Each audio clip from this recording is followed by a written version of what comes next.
The porch light was broken. Glass swept neatly into a pile beside the front door. Inside, 3 purses sat on the floor. 3 sets of keys. 3 women. Gone. No signs of forced entry. No blood. No struggle. No trace of Sherrill Levitt, her daughter Suzie, or Suzie's friend Stacy McCall has ever been found. It was June 7, 1992. Springfield, Missouri. Suzie Streeter was 20 years old, finishing her first year of college. Stacy McCall was 18, graduating from Kickapoo High School that same night. Sherrill Levitt was 47, a cosmetologist who owned the small home on East Delmar Street. The night before, the girls had attended graduation parties across town. Plans changed late. They were supposed to stay at a friend's house, but ended up back at Sherrill's instead. Everything about the evening was ordinary. Then came a detail nobody could explain. The next morning, friends arrived to pick up Stacy for a trip to a water park. They knocked. No answer. The door was unlocked. Inside, the television flickered. Sherrill's cigarette sat on the nightstand. The dog, a small Yorkshire Terrier, was agitated but unharmed. All 3 women's cars remained in the driveway. Their purses and personal belongings were untouched. The only thing missing was the women themselves.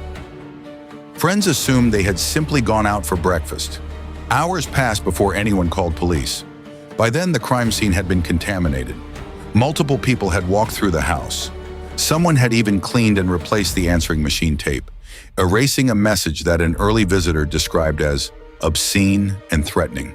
That tape has never been recovered. Police searched the surrounding area. They brought dogs. They checked nearby fields and wooded lots. Nothing. No footprints leading away from the house. No witnesses who saw or heard anything during the night. 3 women had vanished from a quiet residential street in a mid-sized American city without leaving a single piece of physical evidence behind. Families gathered at the police station, waiting for answers that have never come. But here's what nobody talked about at the time: the broken porch light. It was the only physical anomaly at the scene. The glass had been swept up, placed in a neat pile near the entrance. Who breaks a porch light and then carefully cleans up the evidence? That single detail suggests planning. It suggests someone who wanted darkness at that front door, and it suggests someone who had time. The first theory investigators pursued was that a stranger had targeted the home.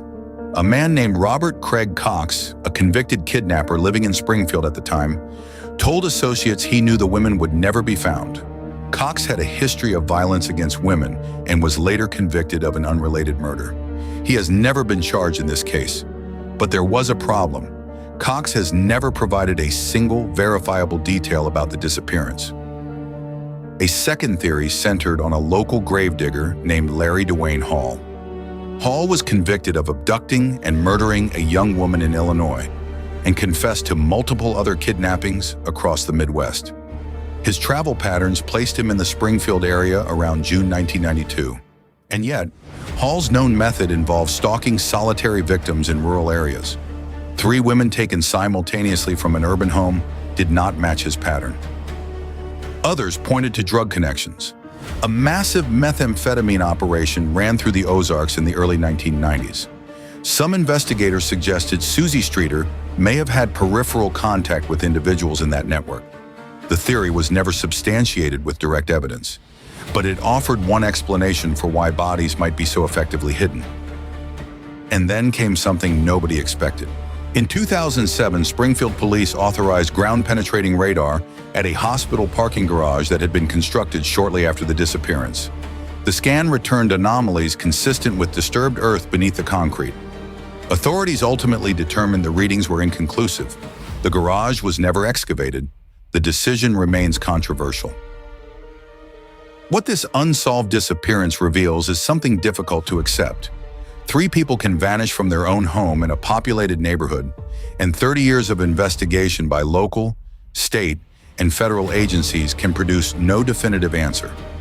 The Springfield Three case changed how Missouri law enforcement handles the first hours of a missing persons report, the contaminated scene, the erased answering machine tape, the hours of delay before anyone treated this as a crime. Every procedural failure compounded the silence.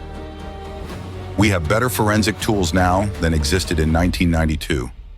DNA technology has advanced beyond what investigators could have imagined. None of it has mattered, because without a crime scene, without remains, without a single witness, even the most advanced technology has nothing to analyze. The case remains open. The families have never stopped searching. The porch light was broken. The glass was swept clean. 3 purses sat untouched. 3 women walked out of their own lives and into nothing. No bodies, no confession, no closure. What kind of planning does it take to erase 3 people so completely that an entire city spends 30 years searching and finds not a single answer? The Unsolved Vault. New cases every week.